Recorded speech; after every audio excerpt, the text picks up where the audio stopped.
নমস্কার প্রিয় বন্ধু, রান্নাঘরে আপনাদের সবাইকে স্বাগত। বন্ধুরা, আজকে কোনো রকম রান্নার ঝামেলা ছাড়াই সকালের চটপট একটা ব্রেকফাস্ট বানিয়ে ফেললাম, সেটা আপনাদেরকে শেয়ার করলাম। এখানে সমস্ত উপকরণগুলি আমি একটি থালার মধ্যে সমস্তটা সাজিয়ে নিয়েছি। এখানে নিয়েছি নারকেলের কুচি, বিটের কুচি, টমেটো কুচি, কাঁচা লঙ্কা কুচি, আলু ভাজা, মটর সিদ্ধ, ধনেপাতা কুচি, পেঁয়াজ কুচি, শসা এবং গাজরের কুচি। এবার একে একে এগুলো একটি পাত্রের মধ্যে আমি নিয়ে নেব। বন্ধুরা, সমস্ত বাঙালি এবং সমস্ত মানুষেরই এটা একটা প্রিয় খাবার। আর কলেজের গেট কিংবা মেলার মাঠে প্রত্যেকে তো একবার হলেও আমরা এই রেসিপিটা খেয়েছি। বন্ধুরা, এটা খেতে কিন্তু খুব টেস্টি হয় এবং মজাদার হয়। একে একে সমস্ত উপকরণগুলো আমি এর মধ্যে নিয়ে এটা তৈরি করব।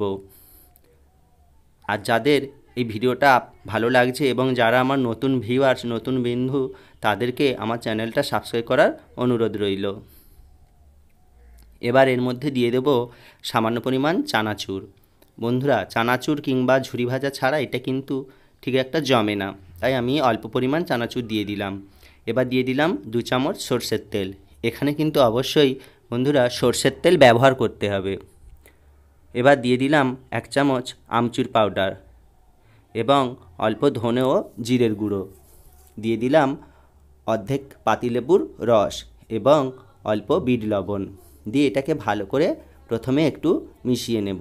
বন্ধুরা, শীতের সময় আরও নানা উপকরণ দেওয়া যায় এর মধ্যে। আমার বাড়িতে যতটুকু পরিমাণ ছিল আমি সেইটুকু দিয়েছি, আপনারা চাইলে আরও বিভিন্ন ধরনের জিনিস ব্যবহার করতে পারেন। এবার এটাকে ভালো করে আমি মিশিয়ে নিলাম। এবার বাড়িতে তৈরি করা মুড়ি আমি দিয়ে দেবো। বাজারের মুড়ি একটু নরম হয়, তাই আমি বাড়িতে তৈরি করা মুড়ি দিয়ে দিলাম। মুড়ির পরিমাণ এবং এই চানার পরিমাণ সমান সমান রাখতে হবে, নাহলে মুড়িটা তাড়াতাড়ি নরম হয়ে যেতে পারে। এতক্ষণে নিশ্চয়ই বুঝে গেছেন আমি আজকে তৈরি করেছি ঝালমুড়ি বা মশলা মুড়ি, যেটা কলকাতা এবং সারা ইন্ডিয়ার সবথেকে সেরা স্ট্রিট ফুড। এটাকে ভালো করে আমার মাখানো হয়ে গেছে। এবার এতে দিয়ে দেবো অল্প পরিমাণ কাসুন্দি সস। আপনারা এর সঙ্গে কিন্তু টমেটো সসও ব্যবহার করতে পারেন।